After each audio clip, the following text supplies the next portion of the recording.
चंद्रमा, यहीं से चंद्रवंश प्रारंभ हुआ। इसी वंश में महाराज आगे चल करके एक से एक प्रतापी राजा हुए हैं। महाराज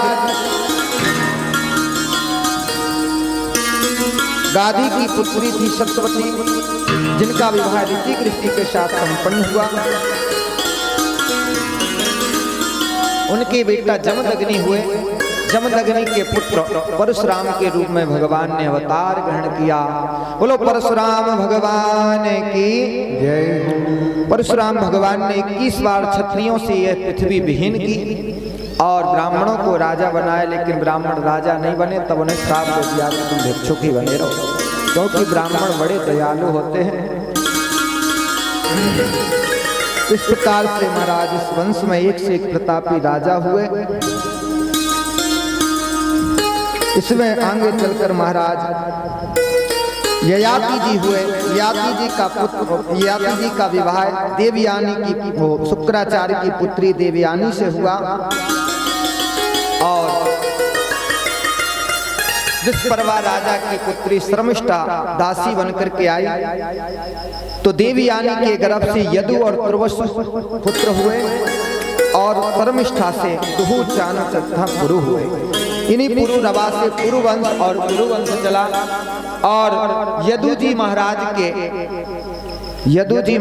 यहाँ ही भगवान ने अवतार ग्रहण किया। यदु जी महाराज के वंश में कई पीढ़ियों बाद एक राजा हुए, देवमीड़। उनकी 2 पत्नियां थीं। एक पत्नी से अर्जुन और पर्जन हुए, दूसरी पत्नी से सूरसेन पुत्र हुआ, जो बटेश्वर के राजा हुए, जिनके बेटा वसुदेव जी हुए। अर्जुन और पर्जन के 9 नंद हुए, जो नंद बाबा हुए गोकुल के राजा। ये 9 भाई थे। सबसे बड़े भाई का नाम था नंद बाबा। ये गोकुलपुरी के राजा हुए। वसुदेव जी की 7 पत्नियां थीं, गौरवी, रोहिणी, मदरा, भद्रा, रोचना, इला और देवकी। देवकी के 8वीं संतान के रूप में ही भगवान ने अवतार ग्रहण किया। भगवान मथुरापुरी के कारागृह में अवतार लिए, गोकुलपुरी में पालना झूले और वृंदावन में लीलाएं। सुखदेव जी महाराज ने एक ही श्लोक में कृष्ण कथा सुना दी। परीक्षित जी महाराज ने कहा, गुरुवर आप हमें कृष्ण कथा सुनाइए। श्री सुखदेव जी ने कहा कि 4 दिन से आप भूखे प्यासे बैठे हो, कुछ खा पी लो। परीक्षित जी कहने लगे, मुझे भूख प्यास नहीं, हमें तो केवल कृष्ण कथा की प्यास है। क्योंकि हमारे बाबा 5 भाई थे पांडव, लेकिन भगवान के चरणों रूपी नौका का सहारा ले लिया। तो महाभारत युद्ध में कितने बड़े बड़े वीर महावीर थे, लेकिन भगवान के चरणों का सहारा लेकर उस अथाह कौरव सेना का विनाश किया। और मैं तो गर्भ में ही मर चुका था, यदि भगवान नहीं बचाते तो अश्वत्थामा ने ब्रह्मास्त्र चला दिया था। भगवान ने मुझे गर्भ में बचाया, इसलिए मुझे कृष्ण की कथा सुनाई। श्री सुखदेव जी महाराज प्रसन्न भये हैं और कहा कि तुम धन्य हो, आज तुमने भी मेरा कल्याण कर लिया, जो भगवान की कथा मेरे मुख से प्रकट करा। प्रथम कल्याण वक्ता का, दूसरा कल्याण श्रोता का, और दोनों के संवाद को जो सुने उन सबका कल्याण। जैसे हमारे परीक्षित छक्की लाल जी घोष यदि कथा नहीं करवाते तो क्या आपको सुनाई पड़ती? आप तो ये करा रहे हैं तो आप गांव वालों को सबको सुनाई पड़ रही है। और इन दोनों के संवाद को जो श्रवण करे उन सबका कल्याण। जैसे शालिग्राम भगवान का विषय, जो करे उसका कल्याण, जो करावे उसका कल्याण, और जो जो चरणामृत पिए उन सबका कल्याण। बोलो भागवत महापुराण की जय हो। बड़ा ही सुंदर अवसर है। श्री छक्की लाल जी घोष के सुपुत्र का विवाह उत्सव है। विवाह है 10 तारीख का। और देखो आज भगवान का जन्म उत्सव है। भगवान की कथा विवाह से पहले सुन रहे हैं। तो ये बड़ा सुंदर सौभाग्य है कि अपने विवाह की बेला में अपने बेटा का विवाह कर रहे हैं और भगवान की कथा भी सुन रहे हैं। तो ये बड़ा अच्छा शुभ मुहूर्त है। यह लोक और परलोक दोनों की व्यवस्थाएं कर रहे हैं, क्योंकि यह लोक क्या है,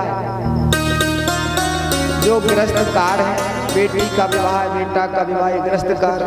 परलोक क्या है, भगवान की कथा है। इस धरती पर बैठकर सुन लो तो परलोक भी समझ जाता। तो दोनों कार्य कर रहे हैं, बेटा का विवाह भी कर रहे हैं और भगवान की मंगलमयी कथा भी श्रवण कर रहे हैं। अब चलते हैं भगवान के परम पावन जन्म उत्सव की ओर, जिसका दर्शन करने के लिए आप सब लोग पधारे हैं। आप सब लोगों का हार्दिक स्वागत है। भगवान के जन्म उत्सव में पधारे हुए समस्त श्रोता समुदाय, माताएं, बहनें एवं समस्त वृद्ध और संत महापुरुष ब्राह्मण सबका हार्दिक अभिनंदन। बोलो भगवत्सल भगवान की। श्री सुखदेव जी कहने लगे, जब जब इस पृथ्वी पर अधर्म बढ़ता है तब तब भगवान अवतार लेते हैं। समस्त देवता और पृथ्वी गाय का रूप धारण करके भगवान की स्तुति करने लगे। भगवान प्रसन्न भरे और आकाशवाणी हुई, वसुदेव गृहे साक्षात् भगवान पुरुषा परा, जनिष्यते तत्पीयार्थं संभवन्तु सुरस्त्रिया।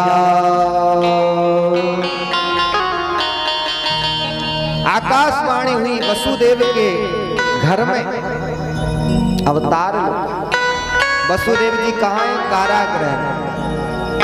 तो भगवान को कहना चाहिए जेल खाने में अवतार लूंगा, लेकिन घर कहाँ भगवान। तो घर किसे कहते हैं, ईंटा पत्थर सीमेंट के मकान को घर नहीं कहते, गृहिणी को अर्थात पत्नी को ही घर कहते हैं। जिस घर में पत्नी ना हो फिर उसे घर नहीं कहते, उसे फिर आश्रम कहते हैं। गृहिणी ग्रह मुच्यते, इसलिए वसुदेव के गृह में अर्थात उनकी पत्नी देवकी के गर्भ से मैं अवतार और मैं अकेला नहीं आ रहा हूँ। जनिष्यति तत्प्रियार्थ, मैं अपनी पिया राधा रानी के साथ अवतार लेकर के आ रहा हूँ। इसलिए हे देवताओं, विज 84 कोष मंडल में तुम भी अपनी अपनी पत्नियों के साथ अवतार लो। सब देवता प्रसन्न भये हैं।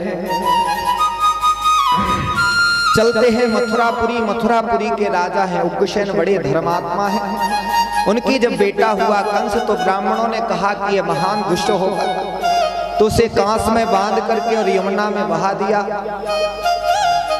वसुदेव जी के पिता सूरसेन यमुना में स्नान कर रहे थे, तभी बहता हुआ बालक देखा तो उसे यमुना से उठाकर अपने घर ले गए और उसका लालन पालन किया। जो वसुदेव जी के पिता थे, वसुदेव जी से कंस की मित्रता हो गई। देव ऋषि नारद जी ने आकर कंस को समझाया कि तुम तो मथुरापुरी के राजा हो, के बेटा हो, यहाँ पड़े हो बटेश्वर में, इसलिए ऐसे जाओगे तो तुम्हारे पिता तुम्हें कारागृह में डाल देंगे। इसलिए जाओ, भगवान शिव जी की आराधना करो और भगवान शिव जी से शक्ति प्राप्त करके आओ। कंस ने जाकर भगवान शिव जी की आराधना की। भगवान शिव जी प्रसन्न भये और भगवान शिव जी ने एक धनुष दिया और कहा कि जब तक ये धनुष तुम्हारे पास रहेगा तब तक तुम्हें कोई मार नहीं सकता। इस प्रकार से कंस भगवान शिव जी से वरदान लेकर के और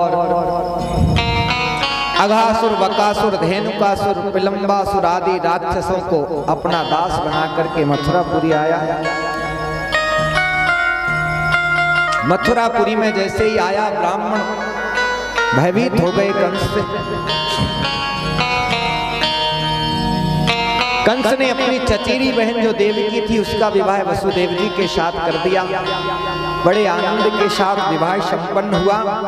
अपनी बहन को अपने रथ में बिठाकर विदा करने के लिए जा रहा था, तभी मार्ग में आकाशवाणी हुई, हे दुष्ट कंस, जिस बहन की विवाह में तू इतना आनंदित हो रहा है, उसी देवकी का अष्टम लाल तेरा काल है। जैसे ही आकाशवाणी को सुना है, रथ रोक दिया और देवकी मैया के केश पकड़ करके धरती पर पटक दिया और चमचमाती भई तलवार निकाली। देवकी मैया कहने लगी, मेरी अभी हाथों की मेहंदी नहीं छूटी, विवाह की वेला में भैया मुझे क्यों मारे? कंस कहने लगा, मैं नहीं जानता हूं, तू मेरे काल को जन्म देगी, इसलिए मैं काल को जन्म देने वाली को ही मार दूंगा। ना रहेगा बांस और ना रहेगी बांसुरी, ना रहेगी देवकी, ना मेरा काल हो। उग्रसेन महाराज आए और कहने लगे, बेटा कंस तू तो महान दुष्ट निकला। अभी जिस बहन के लिए इतने आनंद से विदा कर रहा था, आज उसी बहन को मारने के लिए तैयार हो गया। अब तो कंस ने उग्रसेन महाराज को भी कारागृह में बंद कर दिया। वसुदेव जी ने देखा विपरीत है, इसलिए कंस से कहा कि तुम्हें देवकी से तो कोई डर है नहीं, इसकी संतान से ही डर है। तुम्हें वचन देता हूं, जब तक इसकी 8 संतान होंगी मैं तुम्हें समर्पित करूंगा। कंस कहने लगा, मेरी भी एक शर्त है, तुम्हें कारागृह में हाथ में हथकड़ी डालकर और पांव में बेड़ी डाल करके मेरे कारागृह में रहना पड़ेगा। वसुदेव जी ने कहा ठीक है, और कंस ने अपने बहन और बहनें देवकी और वसुदेव को कारागृह में हाथ में हथकड़ी और पांव में बेड़ी डाल करके बंद कर दिया। पहली संतान का जन्म हुआ, वसुदेव जी लेकर के आए अपने वचन अनुसार। कंस को दया आ गई और कहा कि छोड़ दो, छोटा सा बालक मेरा क्या बिगाड़े। तब देव ऋषि नारद जी आए, एक फूल लेकर के कमल का फूल घुमाया और कहा कि इसमें पहली कौन है और आखिरी कौन है। कंस की बुद्धि चकरा गई, कहीं से भी गिनो, पहली कोई भी हो सकती है और 8वीं भी कोई हो सकती है। कंस ने बाल हत्या प्रारंभ कर दी, क्योंकि बाल हत्या नहीं करेगा तो भगवान अवतार कैसे लेंगे। इस प्रकार से कंस ने 6 पुत्रों को मार दिया। 7वें गर्भ में आए हैं दाऊ जी महाराज। भगवान ने योग माया के द्वारा देवकी मैया के गर्भ से खींचकर रोहिणी मैया के गर्भ में भेज दिया। 8वीं संतान के रूप में भगवान आए हैं। सुंदर भादों का महीना है, कृष्ण पक्ष अष्टमी तिथि है, भगवान पधारे हैं। सारी प्रगति भगवान के स्वागत में सजी हुई है। काल भी सुंदर रूप धारण करके भगवान की, काल भी परम शोभना, काल भी आज परम सुशोभित हो रहा है। आए हम भी भगवान का स्वागत करें। कृष्णा सुस्वागतम कृष्णा,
गोकुल संसार जातु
देवता भगवान की बड़ी सुंदर स्तुति करके पधारे हैं। सत्यम गतम सत्य परम सत्यम सत्यस्योनिहितम च सत्ये।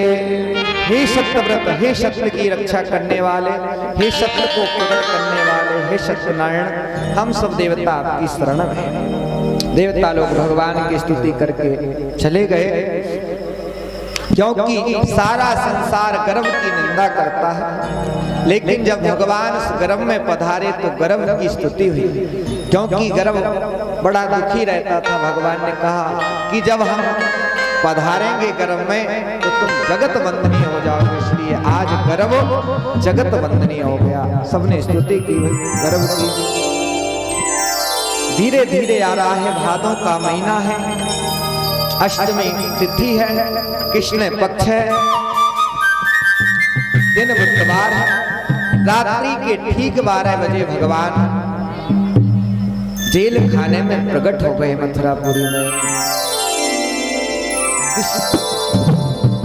तमाद्भुतं बालकमं भुजभूषणं चतुर्भुजं शङ्खगदायुधायुधं श्रीवत्सलक्ष्मं गलशोभिकौस्तुभं पीताम्बरं सान्ध्यपयोधिशोभिगम्।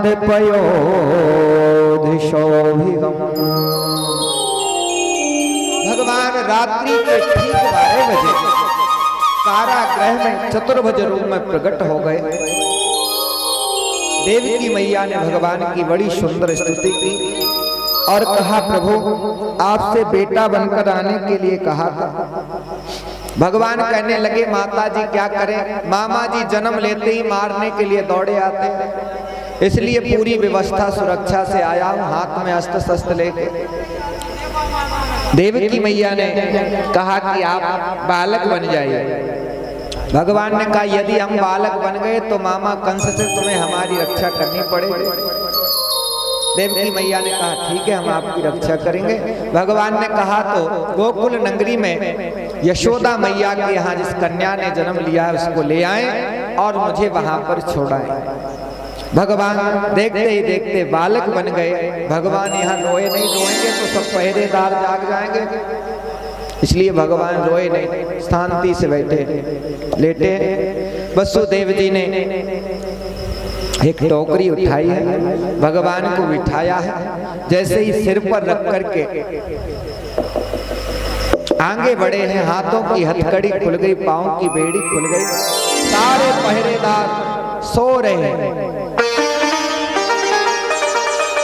जैसे ही आगे बढ़े, एक एक करके जेल के दरवाजे ताला खुलते चले जा रहे हैं।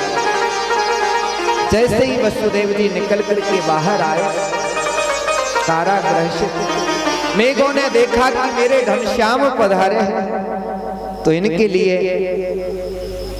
कुछ ना कुछ वस्तु समर्पित करनी चाहिए। मेघों ने कहा, मेरे पास क्या है, केवल जली तो है, तो मेरे घनश्याम पधारे हैं। तो मंद मंद गर्जना करने लगे प्रसन्नता में भरकर, और हल्की हल्की बारिश होने लग गई। भगवान शेष जी ने देखा कि भगवान छोटे से हैं और मेघ जल चढ़ा रहे हैं भगवान को, कहीं निमोनिया हो गया तो शेष जी भगवान छत्ता बन करके आ गए। मंद मंद बिजली गरज रही है, बादल गरज रहे हैं, बिजली चमक रही है, मंद मंद बारिश हो रही है। वसुदेव जी जा रहे हैं,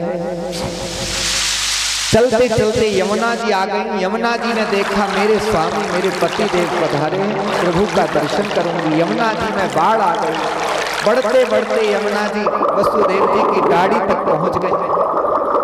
भगवान को लगा कि यमुना जी तो वसुदेव जी को ही डुबा देगी, इसलिए भगवान ने अपना चरण नीचे कर दिया। भगवान की पत्नी है यमुना जी।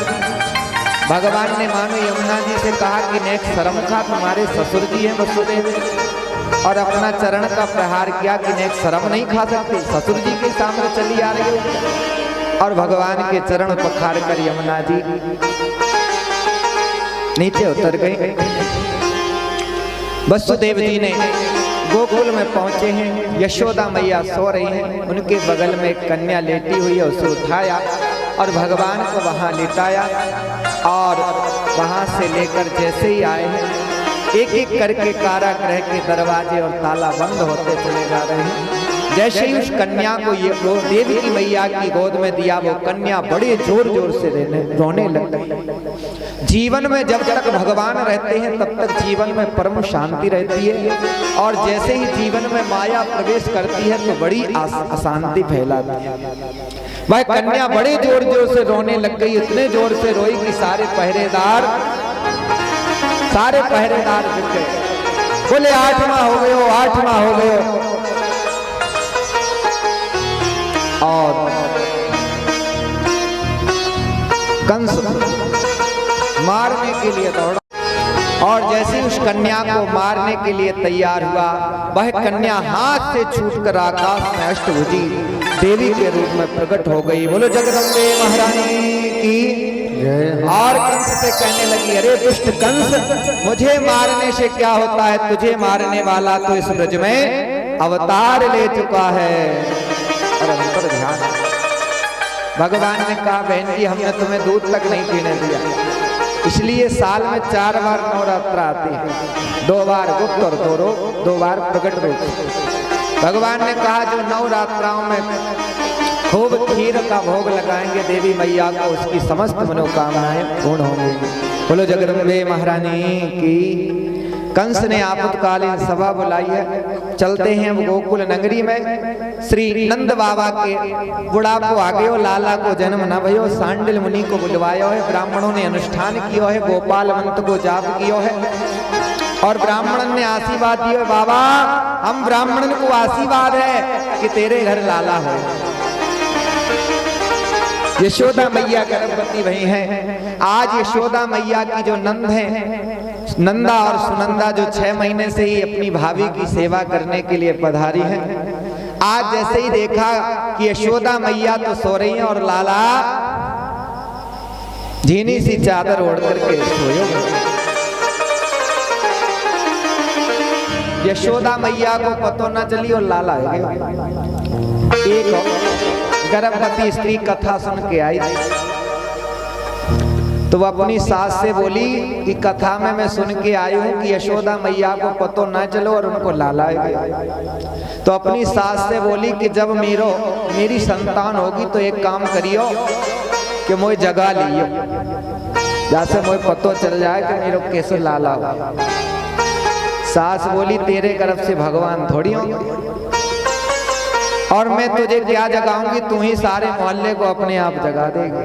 बोलो भगवत्सल भगवान की जय हो। जैसे ही झीनी सी चादर हटा करके देखी है और लाला को दर्शन किया है, सुनंदा ने दौड़ी दौड़ी कांसे की थाली बजाती भई नंद बाबा के पास आई और बोली बाबा है गयो। बाबा बोले का है गयो। सुनंदा कहने लगी बाबा तेरे घर लाला को जन्म हो गए। नंद बाबा के आनंद को पारावार नहीं रहे हो। यमुना जी में जाकर 108 डुबकी लगाई है, सुंदर पीतांबरी पहनी है, पगड़ी बांधी है, ठापक ठुआ चंदन लगायो है, ब्राह्मणों को बुलायो है। ब्राह्मणों ने आकर के स्वस्ति वाचन कियो है। वाचित्वा स्वस्तनम जात कर्मात्म जस्य वै कार्यामास विधिवत तदेवाचनम महत्। विधिवत ब्राह्मणों ने आकर स्वस्ति वाचन किया है, जात कर्म संस्कार करवाए हैं। ओम स्वस्ति न इंद्रो के देवताओं का पितरों का पूजन किया है। और आनंद का पारावार नहीं है। सब नाच रहे हैं और गा रहे हैं भगवान के जन्म उत्सव में। आज सारी गोकुल नगरी की ऐसी शोभा हो रही है। ब्रज गोपिकाएं अपना अपना सुंदर श्रृंगार करके आए हैं। ग्वाल वाला माखन मिश्री के लौना एक दूसरे के मोहड़े में फेंक रहे हैं और खा रहे हैं, सब नाच रहे हैं और गा रहे हैं। आप सबको भी यशोदा के लाला के घर के लाला के जन्म उत्सव की बधाई हो, बधाई हो। लाला की बाल कृष्ण लाल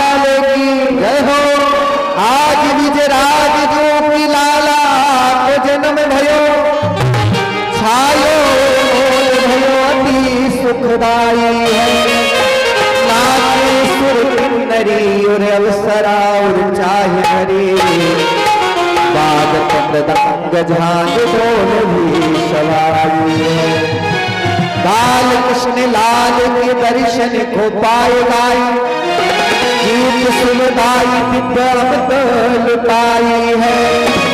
देख सखियाल नैन कीजिए निहाल सकी नंद जी के द्वारे आज बाजत बधाई है। बोले नंद के लाला की जय हो। भगवान की बधाई में नाचने के लिए कौन कौन आया? हाथ उठाओ। कोई नहीं आया?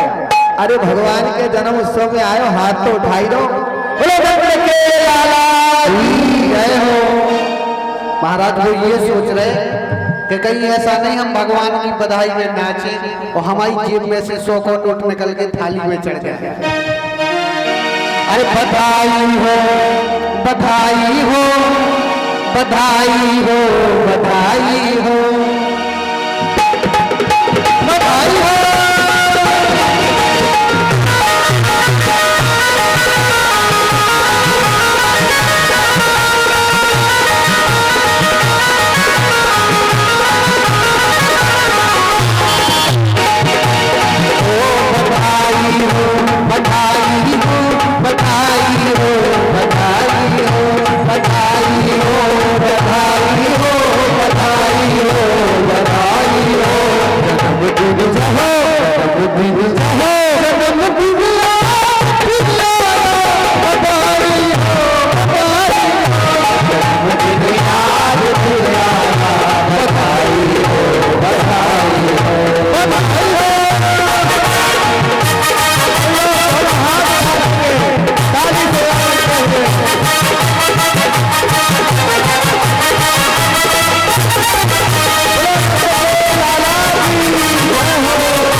Hare